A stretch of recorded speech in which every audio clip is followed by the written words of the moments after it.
Pada pertemuan yang lalu, kita telah mempelajari tentang dasar dari proteksi sistem tenaga, di mana salah satunya kita juga membahas mengenai komponen utama proteksi sistem tenaga. Nah, salah satu komponen tersebut adalah relay proteksi. Seperti yang kita ketahui, relay proteksi ini sangat diperlukan dalam sistem tenaga listrik dan tentunya tidak ada bagian dari sistem tenaga listrik yang dibiarkan tanpa adanya proteksi atau perlindungan. Pilihan proteksi itu sendiri sebenarnya tergantung pada beberapa aspek seperti jenis, kemudian perangkat peralatan yang dilindungi, kemudian kepentingannya untuk apa, lokasinya di mana, dan kemungkinan kondisi abnormalnya seperti apa, lalu biayanya seberapa besar. Relay proteksi tersebut merasakan kondisi abnormal di bagian sistem tenaga dan memberikan alarm atau mengisolasi bagian tersebut dari sistem yang sehat. Gangguan tentunya tidak dapat dihindari sepenuhnya, tetapi dapat kita minimalkan dengan menggunakan sistem proteksi. Relay proteksi inilah yang berperan dalam meminimalkan gangguan dan akhirnya dapat meminimalkan kerusakan yang terjadi apabila terjadi gangguan. Hari ini kita akan membahas mengenai protective relay atau relay proteksi. Sebenarnya apa sih relay proteksi itu? Seperti yang kita ketahui bahwa prinsip kerja dari relay proteksi itu kan dia merasakan kondisi abnormal di bagian sistem tenaga dan juga dia akan memberikan alarm atau peringatan mungkin. Dan dia mengisolasi bagian yang terkena gangguan itu dari bagian yang sehat, artinya dari bagian yang tidak terkena gangguan, sehingga gangguan itu dia bisa dilokalisasi. Kemudian si relay ini dapat memandu CB, circuit breaker, sehingga setiap elemen yang rusak itu akan diisolasi dalam sebuah sistem. Relay proteksi ini dapat dipasang di sistem kelistrikan untuk melacak kondisi abnormal dari sebuah rangkaian. Kemudian setelah relay proteksi itu mendeteksi adanya gangguan, maka relay akan beroperasi secara otomatis dan akan menutup rangkaian trip dari pemutus. Dengan cara ini, maka sirkuit yang rusak akan terputus dari sistem dan pemutus sirkuit ini akan terbuka. Jadi dapat dipahami ya bahwa sebetulnya relay proteksi itu adalah peralatan yang dia itu dapat merasakan kondisi abnormal dalam sebuah sistem, tentunya sistem tenaga listrik. Kemudian setelah terdeteksi adanya gangguan yang abnormal itu, maka dia akan memberikan alarm dan kemudian yang selanjutnya dia lakukan adalah mengisolasi bagian yang terkena gangguan tersebut. Nah, dalam relay proteksi tentunya perangkat utamanya adalah sebuah relay. Jadi, menurut IEEE, relay ini merupakan sebuah perangkat listrik yang dia itu didesain atau dirancang untuk merespon kondisi input dengan cara yang telah ditentukan. Kemudian ketika kondisi tertentu itu terpenuhi, dia dapat menyebabkan operasi kontak. Inputnya itu biasanya berupa listrik, tetapi bisa juga berupa mekanis atau panas atau kuantitas-kuantitas lain yang juga bisa kombinasi dari beberapa kuantitas. Ini definisi relay menurut IEEE. Jadi intinya relay ini merupakan sebuah perangkat analog, digital maupun numerik yang kompak dan dia itu terhubung di seluruh sistem tenaga untuk mendeteksi kondisi yang tidak dapat ditoleransi atau kondisi yang tidak diinginkan dalam suatu area yang telah ditentukan. Relay ini pada dasarnya dirancang untuk mempertahankan tingkat kesinambungan layanan yang tinggi dan membatasi kerusakan pada peralatan. Jadi bisa dikatakan si relay ini adalah seolah-olah sebagai penjaga yang diam. Jadi dia tidak beroperasi ketika memang tidak dibutuhkan dan dia akan beroperasi ketika memang ada kondisi abnormal dari biasanya. Selanjutnya ini kita balik lagi ya, kembali lagi ke definisi dari relay proteksi. Relay ini digunakan dalam semua aspek kehidupan, jadi dimanapun listrik digunakan maka ada kemungkinan besar bahwa relay itu terlibat. Mereka bisa digunakan di mana saja, seperti di pemanas, AC, kompor, mesin cuci, kemudian pengering pakaian, lift, jaringan telepon, kontrol lalu lintas, transportasi, dan lain sebagainya. Intinya, yang akan kita bahas di sini adalah aplikasi relay yang berkaitan dengan sistem tenaga listrik ya. Jadi IEEE ini mendefinisikan relay proteksi sebagai relay yang berfungsi untuk mendeteksi saluran atau peralatan yang rusak atau kondisi sistem tenaga lainnya yang bersifat abnormal atau berbahaya dan untuk memulai tindakan rangkaian kontrol yang sesuai. Jadi sederhananya dapat kita katakan bahwa si protective relay ini dia itu merupakan sebuah alat yang fungsinya satu, untuk mendeteksi saluran atau peralatan rusak atau kondisi abnormal. Yang kedua tentunya itu untuk memulai tindakan rangkaian kontrol yang sesuai. Jadi ketika terjadi gangguan, maka dia sudah tahu apa yang harus dia lakukan. Selanjutnya dalam relay proteksi juga mungkin akan kita kenal nanti istilah fuse atau dalam bahasa Indonesianya itu adalah sekring. Sekring ini digunakan juga dalam perlindungan atau proteksi dan IEEE mendefinisikan sekring sebagai perangkat pelindung arus lebih dengan pad melebur pembuka sirkuit yang dipanaskan dan diputuskan oleh lewatnya arus lebih yang melaluinya. Jadi sebenarnya relay proteksi ini itu dia terdiri dari beberapa komponen dan komponen tersebut saling bekerja sama untuk mendeteksi kondisi yang tidak diinginkan seperti gangguan. Lalu sebetulnya apa fungsi dari protective relaying ini? Seperti definisinya bahwa protective relay atau relay proteksi ini bekerja secara tim. Maka fungsinya itu kurang lebih sebagai berikut. Yang pertama, dia yaitu untuk membunyikan alarm atau peringatan untuk menutup rangkaian trip pemutus arus sehingga dapat memutuskan suatu komponen pada saat kondisi abnormal pada komponen itu terjadi.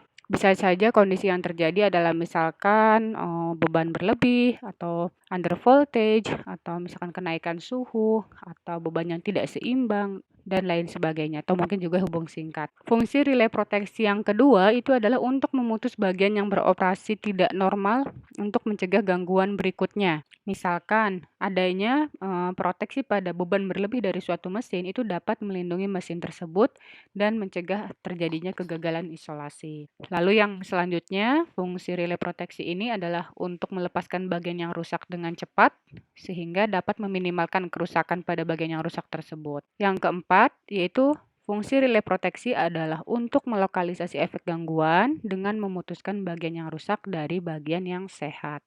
Dan yang terakhir, fungsi dari relay proteksi itu adalah tentunya untuk memutuskan bagian yang rusak dengan cepat sehingga meningkatkan stabilitas sistem, kontinuitas layanan dan kinerja sistem. Berbicara mengenai proteksi sistem tenaga, tadi kan kita katakan bahwa relay proteksi ini dia akan bekerja kalau ada kondisi abnormal. Kondisi abnormal itu bisa saja berupa gangguan-gangguan.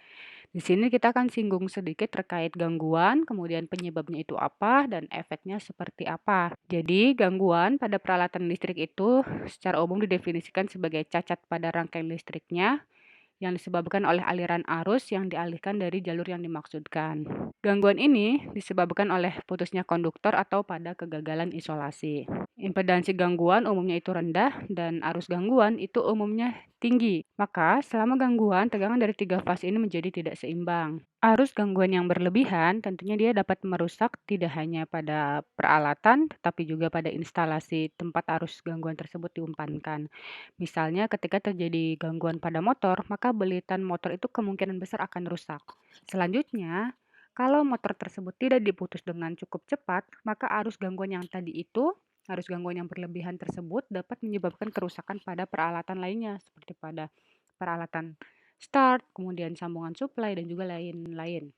Nah, gangguan pada peralatan itu dapat mempengaruhi stabilitas sistem tenaga. Misalnya, gangguan di zona pembangkit listrik dapat menyebabkan trip semua unit generator di pembangkit listrik tersebut dan dapat mempengaruhi stabilitas sistem interkoneksi. Intinya, sebuah gangguan dalam sistem tenaga listrik ini kalau tidak segera ditangani dengan cepat, maka dia dapat menyebar ke peralatan atau ke sistem yang lainnya.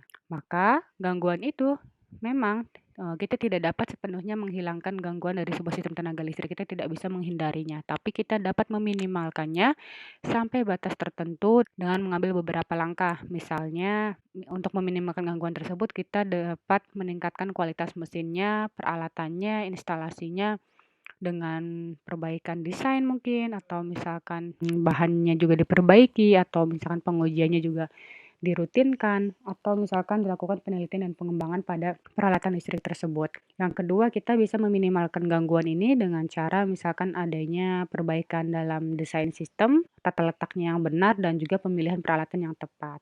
Atau kita juga bisa meminimalkan gangguan itu dengan memilih sistem proteksi yang tepat dan andal. Dan selanjutnya, kita juga harus melakukan pemeliharaan rutin dan terperinci oleh personel yang terlatih. Beberapa hal tersebut bisa kita lakukan untuk meminimalkan gangguan yang terjadi pada sistem tenaga. Nah, selanjutnya kita Berbicara mengenai gangguan pada STL itu pasti kita juga melihat beberapa penyebab yang terjadi gitu ya. Jadi adanya gangguan itu pasti ada penyebabnya juga. Maka kita lihat di sini ada beberapa penyebab dari beberapa gangguan yang sering terjadi dengan persentase tertentu. Ini persentasenya tidak Ibu tampilkan ya. Yang Ibu tampilkan di sini hanya penyebab dari kerusakan-kerusakannya saja. Jadi yang pertama misalkan pada overhead lines atau saluran udara atau pada saluran udara. Jadi transmisi saluran udara bisa SUTT, SUTET ataupun lain sebagainya yang jelas dia di saluran udara, maka beberapa penyebab dari gangguan yang mungkin terjadi pada saluran udara itu bisa saja disebabkan oleh petir, itu sudah pasti, kemudian udah ada badai atau misalkan ada gempa bumi atau misalkan di daerah yang kaya akan salju ya, itu bisa penyebab gangguan juga. Jadi terjadinya icing di saluran transmisi. Jadi nanti si kabel-kabelnya itu dia bakal banyak esnya, jadi tertutup oleh es dan itu tentunya dapat menyebabkan kerusakan pada saluran transmisi. Yang selanjutnya itu ada mungkin saja dari alam ya, ada burung misalkan atau pohon atau misalkan layangan atau ular dan lain sebagainya dan dari internal sendiri itu biasanya adanya over voltage atau tegangan berlebih. Ini untuk saluran udara. Nah, untuk saluran bawah tanah, penyebabnya itu berbeda dengan saluran udara tentunya. Karena saluran udara itu dipasang di atas ya, tentu yang menyebabkan gangguan ini adalah hal-hal yang langsung nyampe gitu seperti tadi petir, kemudian es dan lain sebagainya. Sedangkan yang di dalam tanah itu biasanya dia rusak atau terjadi gangguan itu karena adanya kerusakan selama penggalian misalkan. Jadi selama menggali itu misalkan kurang hati-hati, jadi bisa menyebabkan gangguan pada kabelnya atau misalkan kegagalan dalam insulasinya. Penyebabnya itu bisa saja peningkatan temperatur si tanah itu sendiri. Dan yang terakhir, yang paling sering juga itu adalah kegagalan dalam hal sambungan kabelnya. Yang selanjutnya, penyebab kegagalan di generator itu biasanya adalah gangguan di stator dan juga rotornya. Pasti itu adalah karena menjadi bagian penting dalam sebuah generator. Kemudian adanya kondisi abnormal dan yang terakhir ini adanya gangguan di peralatan terkait maupun di sistem proteksinya. Dan selanjutnya kalau kita lihat di trafo, biasanya kegagalannya itu disebabkan oleh insulasinya atau tap changer, bushing, kemudian rangkaian proteksinya atau proteksi yang tidak tepat atau adanya gangguan karena beban berlebih atau tegangan berlebih. Lalu di current transformer atau potential transformer itu nggak beda jauh dengan trafo yang tadi, biasanya karena over voltage atau misalnya kegagalan insulasi, adanya pecah di konduktor, switchgear, dan koneksi yang salah. Dan terakhir, penyebab gangguan di switchgear ini pasti kembali lagi di insulasinya, kemudian cacat mekaniknya, kemudian bocor di udara, minyak ataupun gasnya, dan juga perawatan yang kurang memadai. Sekarang kembali lagi kepada relay protektif. Di sini ada relay circuit diagram. Di pertemuan lalu telah kita singgung mengenai relay circuit ini. Jadi di sini ada bus bar, kemudian ada circuit breaker, current transformer. Di sini ada relaynya, kemudian ada trip coilnya. Jadi relay proteksi ini merupakan perangkat switchgear yang dia itu mendeteksi adanya gangguan dan memulai operasi CCB untuk mengisolasi elemen yang rusak dari sistem lainnya. Relay proteksi ini dia mendeteksi gangguan atau kondisi abnormal pada sirkuit listrik dengan terus-menerus mengukur besaran listrik yang berbeda pada kondisi normal dan juga pada kondisi gangguan. Nah, besaran listrik yang dapat berubah dalam kondisi gangguan itu seperti tegangan, arus, frekuensi, dan juga sudut fasa. Melalui perubahan dalam satu atau lebih besaran tersebut, maka gangguan ini menandakan keberadaan jenis dan juga lokasi relay proteksinya. Perilaku abnormal suatu elemen ini tentunya dapat menyebabkan kerusakan atau gangguan dalam pengoperasian efektif sistem tenaga lainnya, sehingga relay proteksi ini harusnya dia dapat meminimalkan kerusakan pada peralatan dan gangguan pada layanan ketika terjadi kegagalan listrik. Bersama dengan beberapa peralatan lain, maka relay ini dia membantu meminimalkan kerusakan dan meningkatkan layanan. Skema dari relay proteksi ini terdiri dari beberapa yang seperti yang sudah disebutkan tadi, ada trafo arus, trafo tegangan, kemudian sirkuit breaker dan lain sebagainya, dan setiap komponen itu memainkan peranannya sendiri. Jadi relay proteksi ini adalah sebuah kerja tim dari semua komponen-komponen yang ada di diagram ini. Sambungan rangkaian relay ini dapat dibagi menjadi 3 bagian. Yang pertama itu adalah pelilitan primer trafo arus yang dirangkai seri dengan saluran yang akan diproteksi. Kemudian bagian kedua ini terdiri dari lilitan sekunder trafo arus dan pemutus tenaga, serta kumpulan operasi relay. Dan yang terakhir ini adalah rangkaian tripping yang dapat berupa AC atau DC. Relay merupakan perangkat kompak dan mandiri yang merespon kondisi abnormal. Jadi relay dapat membedakan antara kondisi normal dan juga abnormal dalam suatu sistem tenaga listrik. Dan setiap kali kondisi abnormal itu terjadi, maka relay akan menutup kontaknya. Misalkan ketika terjadi gangguan hubung singkat di titik F ini, pada sebuah saluran transmisi, maka arus yang mengalir pada saluran tersebut itu akan meningkat hingga suatu nilai yang sangat besar. Hal tersebut dapat mengakibatkan arus yang deras mengalir melalui kumparan relay, sehingga arus ini akan mengalir melalui kumparan relay, dan menyebabkan relay beroperasi dengan menutup kontaknya.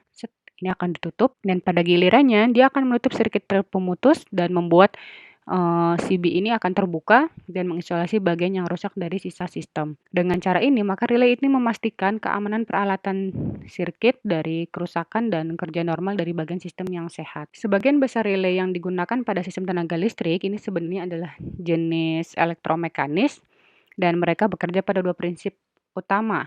Yang pertama itu prinsip daya tarik elektromagnetik dan yang kedua induksi elektromagnetik.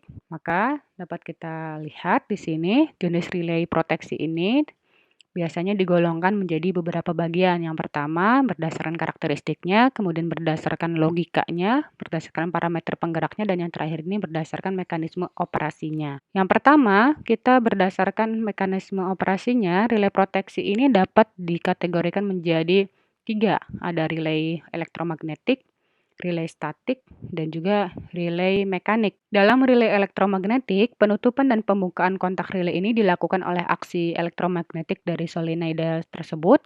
Sedangkan dalam relay mekanis, biasanya penutupan dan pembukaan kontak relay ini dilakukan dengan cara perpindahan mekanis dari sistem. Dan yang terakhir di relay statis, biasanya penutupan dan pembukaan kontak relay ini dilakukan oleh saklar semikonduktor seperti tiristol dan lain sebagainya. Sekarang berdasarkan karakteristiknya, tipe-tipe relay ini dibagi menjadi beberapa seperti yang terlihat di slide. Ada definite time relays, IDMT, kemudian step characteristic, dan lain sebagainya ya, banyak. Dan berdasarkan dari logikanya, ini yang sering kita dengar mungkin differential relay, unbalanced, directional, distance, booster protection, dan seterusnya. Dan yang terakhir berdasarkan actuating parameter, relay ini terbagi menjadi current relay, voltage relay, frekuensi, dan juga power relay. Oh, ada lagi satu lagi yang terakhir ini berdasarkan aplikasinya, jadi relay ini bisa digunakan sebagai primary protective atau juga sebagai backup. Relay itu kan mendeteksi dan menemukan gangguan dengan mengukur besaran listrik dalam sistem tenaga yang berbeda selama kondisi normal dan tidak dapat ditoleransi. Peran paling penting dari relay proteksi adalah pertama untuk melindungi individu, yang kedua itu untuk melindungi peralatan. Nah, semua relay itu terdiri dari satu atau lebih elemen yang mendapat energi dan digerakkan oleh besaran listrik rangkaiannya. Jadi, kalau yang tadi itu berbagai tipe relay, nah sekarang ini ada klasifikasi dari proteksi relay, sebenarnya sama saja, hanya perbedaan dalam mengklasifikasikannya. Jadi, berbagai jenis relay yang digunakan kurang lebih seperti ini. Ada elektromagnetik yang tadi, kemudian ada tipe induksi, tipe direction, kemudian berdasarkan waktu, berdasarkan jarak, kemudian relay diferensial, dan tipe-tipe yang lainnya. Di dalamnya itu sendiri juga banyak tipenya lagi. Jadi kalau misalkan kita lihat di distance relay itu ada tipe impedansi, tipe reaktansi, admitansi, dan seterusnya. Nah, dari yang tadi ini dia mengklasifikasikan lagi, sebenarnya masih sama dengan yang sebelumnya. Jadi Ibu dapat 2 sumber perbedaan dalam klasifikasian sebuah relay. Jadi ini berdasarkan konstruksinya, terus kemudian actuating signal dan aplikasi dan juga fungsinya.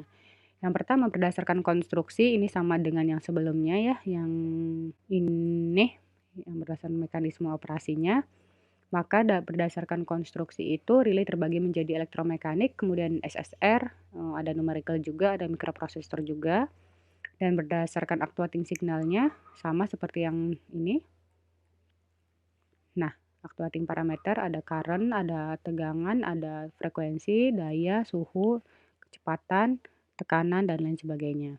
Dan berdasarkan fungsinya ada directional over current, distance relay over voltage, differential, dan reverse power relay. Dan tipe-tipe lain dari sebuah relay ini masih banyak ya tipe-tipenya, ada under voltage, current, power relay. Jadi relay yang bekerja ketika tegangan arus atau dayanya itu turun, artinya di bawah nilai yang telah ditetapkan. Ada juga yang kedua over voltage current power relay.